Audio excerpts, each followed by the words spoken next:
علامہ ظفر احمد عثمانی رحمۃ اللہ علیہ اپنی کتاب میں ایک واقعہ لکھتے ہیں، کہتے ہیں ایک دفعہ ہم حج پہ گئے ہوئے تھے تو مدینے حاضر ہوئے، مدینے میں حاضری ہوئی اور آخری دن تھا، مدینے میں آخری دن تھا، اب ہم نے وہاں سے واپس آنا تھا تو کھانا ہم نے کھایا، دسترخوان پہ ٹکڑے ہڈیاں جو جمع ہو گئیں تو میں نے دسترخوان اٹھا کے ہوٹل سے باہر پھینکنے کے لیے آیا۔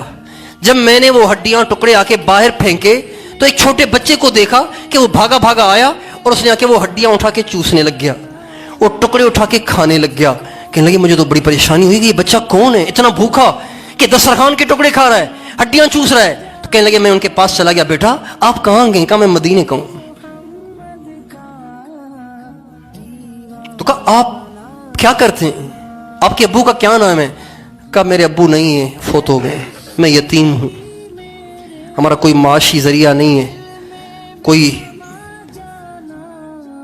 روزی کا ذریعہ نہیں ہے، بس میری ماں ہے اور میں ہوں، اسی طرح ہم گرے پڑے ٹکڑے کھا لیتے ہیں، ہڈیاں چوس لیتے ہیں، اپنی زندگی کا گزارا کر لیتے ہیں۔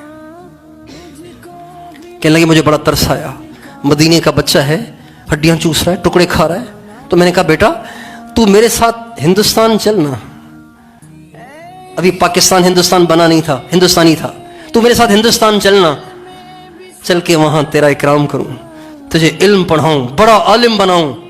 کہنے لگے میں اپنی امی سے پوچھ لوں۔ بھاگا بھاگا گیا، تھوڑی دیر میں واپس آ گیا، کہنے لگا میں نے اپنی امی سے پوچھ لیا ہے، اب آپ مجھے بے شک لے چلے۔ کہنے لگے بہت اچھا، ٹھیک ہے ہماری بھی واپسی ہے، چلو الوداعی سلام پڑھ لیں، حضور کے روزے پہ الوداعی سلام پڑھ لیں۔ چنانچہ چلے، بچے کو ساتھ لیا۔ اب چھوٹا بچہ جہاں سے گزرے، پہلے مسجد نبوی کے ساتھ ساتھ چھوٹی چھوٹی دکانیں بنی ہوتی تھیں، جیسے چھوٹے چھوٹے، جیسے ہمارے ہاں میلوں پہ دکانیں نہیں بنتی، اس طرح سے چھوٹی چھوٹی دکانیں بنی ہوتی تھیں۔ تو اس بچے کو لیا ہوا ہے علامہ ظفر احمد عثمانی نے، اور بچہ جا رہا ہے اور جگہ جگہ سے گزرتے ہوئے کہہ رہا ہے انکل، چچا جان وہاں پہ یہ ہوگا، کوئی چیز نظر آ گئی، اخروٹ مثلا، چچا وہاں پہ یہ ہوگا، کہاں بیٹا بہت ہوگا۔ پھر آگے چلے، کہیں انجیر، کہیں بادام، کہیں کچھ، ہر چیز کے بارے میں پوچھتا، چچا جان وہاں پہ یہ مل جائے گا، کہاں بیٹا کیوں نہیں ملے گا۔ یہ پوچھتے پوچھتے جب مسجد نبوی کے دروازے پہ پہنچے تو بچہ کہنے لگا چچا جان وہاں پہ یہ دروازہ بھی ملے گا۔ اس بچے نے کہا چچا جان وہاں پہ یہ دروازہ بھی ہے۔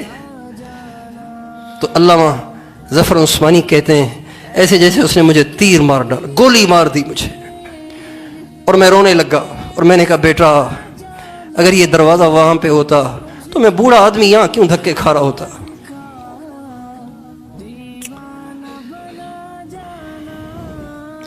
کہنے لگے جب میں نے اسے یوں کہا کہ یہ دروازہ تو وہاں نہیں ہے، کہنے لگے اس نے میری انگلی چھوڑ دی اور کہا چچا جان آپ کا ہندوستان آپ کو مبارک ہو، میں تو یہیں رہوں گا، اسی طرح ہڈیاں چوسوں گا، ٹکڑے کھاؤں گا، مدینے کو چھوڑ کے کہیں نہیں جاؤں گا۔ وہ دن خدا کرے کہ مدینے کو جائیں ہم، خاک در رسول کا سرما لگائیں ہم۔ مدینے میں کسی کو گھر مل جائے، مدینے میں کسی کو رہائش مل جائے، مدینے میں کسی کو چند دن کا قیام نصیب ہو جائے، اس کے کیا کہنے، اس کے کیا کہنے، اور اس کے کیا کہنے جو حضور کے پہلو میں جا کے ہمیشہ کے لیے سویا ہے۔